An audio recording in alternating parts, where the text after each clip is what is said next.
আসসালামু আলাইকুম এভরিওয়ান, আপনারা সবাই কেমন আছেন? আশা করি ভালো আছেন। আজকে নতুন একটা ভিডিও নিয়ে আপনাদের মাঝে চলে এলাম। আমি আমার ছেলেকে ফার্স্টে স্কুলে দিয়েছি। স্কুলে দিয়ে আমি উপজেলায় হাঁটতে আসছি। আর উপজেলার পরিবেশটা দেখেন কত সুন্দর। আর এদিকে প্রতিদিনই সবাই হাঁটাহাঁটি করে, আর এই যে আমি হাঁটতেছি। আর হাঁটলে মনটাও ভালো লাগে। প্রতিদিন সকালে আমার এটা রুটিন। আর আমি হাঁটতেছি আর আমার ফ্রেন্ড ভিডিও করতেছে। আর এখন আমরা হাঁটা শেষ করে চলে যাচ্ছি আমার ছেলের স্কুলের ক্যান্টিনে। স্কুলের ক্যান্টিনে আজকের মেনুতে ছিল chicken fry, white sauce pasta, আর সেই সাথে ছিল স্যান্ডউইচ, ফ্রাইড রাইস, আর ছিল চিকেন সিঙ্গারা। চিকেন সিঙ্গারাটা আমি ভিডিও করতে ভুলে গিয়েছি। আমি নিয়েছিলাম চিকেন সিঙ্গারা। আর এই জায়গার খাবারগুলো এত মজা, সবই হোমমেড খাবার, বাচ্চারা সবাই খায়।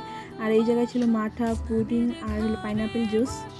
তারপর এই জায়গায় আমি একটু গাছপালার ভিডিও করছিলাম। আর ছেলের স্কুল ছুটি করে দিয়েছে, এখন ছুটির পর চলে গিয়েছিলাম মিঠাইতে আমার ফ্রেন্ডের সাথে। ও হলো বার্থডে কেক কিনছে, আর আমি ওর সাথে একটু গিয়েছিলাম। আমি সাইডে ভিডিও করে নিচ্ছি, আর আমার ছেলে এই সাইডে দাঁড়িয়ে রয়েছে। আর এই দেখেন কত নানা রকমের খাবার পাওয়া যায়। আর এই জায়গার খাবারগুলো অনেক মজা। আর বিশেষ করে আমার কাছে মজা লাগে পিৎজা, বার্গার, স্যান্ডউইচ, এইগুলো একটু বেশি মজা লাগে এই জায়গার। আর মিষ্টির ভিতরে লাড্ডুটা আমার কাছে বেশি পছন্দের এই জায়গার। আর আমার ছেলে জায়গায় দাঁড়িয়ে ফুটি খাচ্ছে। আর এখন আমরা কেনাকাটা শেষ করে চলে যাচ্ছি বাড়িতে, দুই মা ছেলে মিলে। আজকের ভিডিওটা এই পর্যন্তই। আল্লাহ হাফিজ, আপনারা সবাই ভালো থাকবেন।